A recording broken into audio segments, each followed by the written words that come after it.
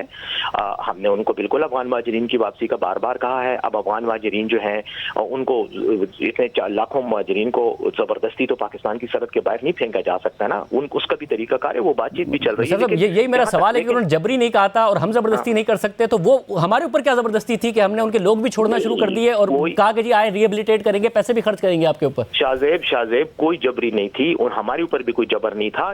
بعض چیزوں میں آپ وہ جسچر آف گڈ ول کے طور پر کچھ اقدامات وہ کرتے ہیں, کچھ آپ کرتے ہیں, یہ ہوتا ہے. یہ جو جتنے بھی تصفیے ہوتے ہیں جنگوں کے اس میں ہوتا ہے. اور ایک اور میں آپ کو بتاؤں, جو کچھ لوگ چھوڑے گئے تھے وہ ہم نے ڈائریکٹلی نہیں چھوڑے تھے، اس میں کچھ لوگ وہ بھی تھے طالبان کے، وہ لوگ بھی تھے کہ جو امریکہ کے خلاف جنگ میں انوالو تھے، اور امریکہ کے خلاف جنگ میں جب دوحہ میں ایگریمنٹ ہو رہا تھا تو اس وقت امریکہ اور طالبان کی آپس میں یہ انڈرسٹینڈنگ اور شرائط طے ہوئی تھی، ان میں سے بھی کچھ لوگ رہا ہوئے تھے۔ اب جب ہمارے لوگ رپورٹ کرتے ہیں تو وہ ان طالبان کو بھی رپورٹ کرتے ہیں جو ایکچولی امریکہ کے ساتھ لڑائی میں انوالو تھے۔ مگر ہم نے پاکستانی طالبان بھی رہا کیے نا، پاکستانی طالبان بالکل رہا کیے ہیں، بالکل کیے ہیں، لیکن اس میں اسی جو پروسیس تھا اس میں یہ فیصلہ کیا گیا کہ ٹھیک ہے آپ ان کے کچھ لوگوں کو رہا کریں تاکہ دوسری طرف سے بھی جو ہے ایک پازیٹیو رسپانس اور فضا پیدا ہو۔ تو لڑائیوں میں تو یہ ہوتا ہے، لوگ اس طرح کی مطلب سٹیپس لیتے ہیں، لیکن بات یہ ہے کہ اگر میں ایک چیز بتاؤں، یہ ساری چیزوں پر ہم تنقید بھی جائز ہوتی اور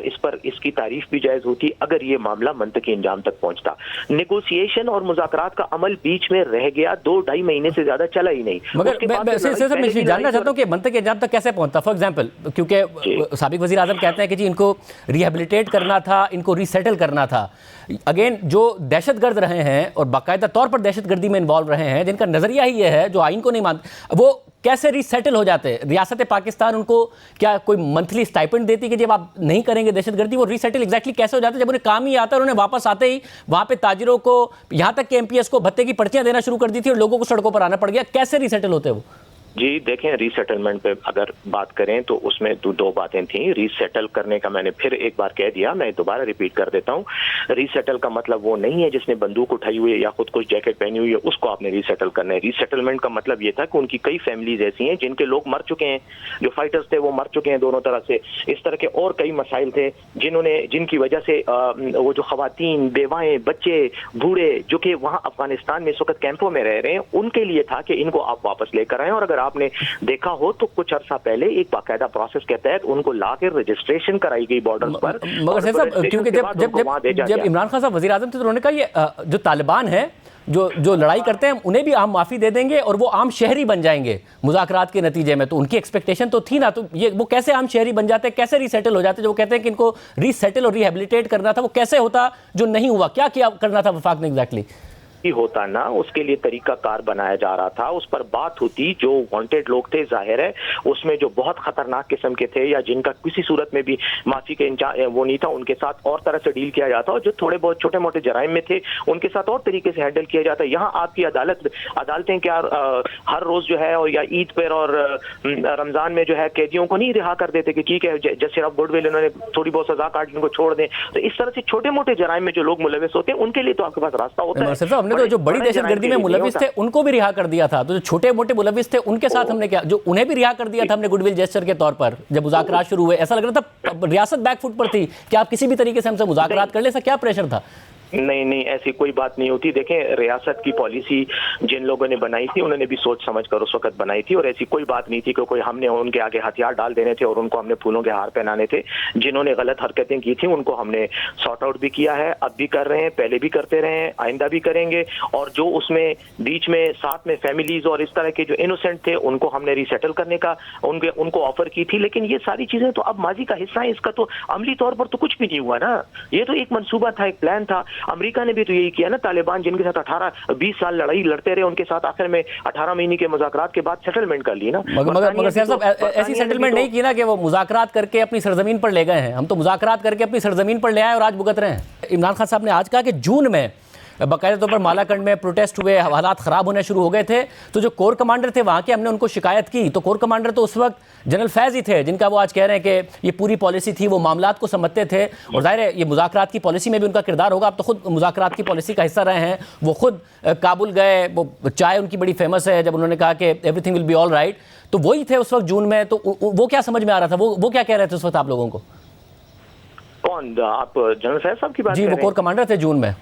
نہیں تو جنرل فیض صاحب تو حکومتی پالیسی کو ایگزیکیوٹ کر رہے تھے، کہ ان کی کوئی ذاتی پالیسی تو نہیں تھی، ظاہر ہے اس وقت ایک ادارے کے سربراہ تھے اور ان کے انڈر ایک کمانڈ میں ایک ایریا تھا، اور وہ جب افغانستان میں طالبان نے کابل پہ قبضہ کیا تو وہاں گئے اور ان کا آپس کا جو ایشو تھا اس پہ بات کرنے گئے کہ بھئی آپ ہمارے ساتھ آپ کیا کریں گے، یہ جو پروسیس آ رہا تھا یہ تو افغان طالبان کی طرف سے ہمیں یہ آفر تھی حقانی گروپ کی طرف سے کہ آپ اپنے لوگوں کو سیٹل کریں اور ان کو واپس لے جائیں، تو ظاہر ہے انہوں نے فوج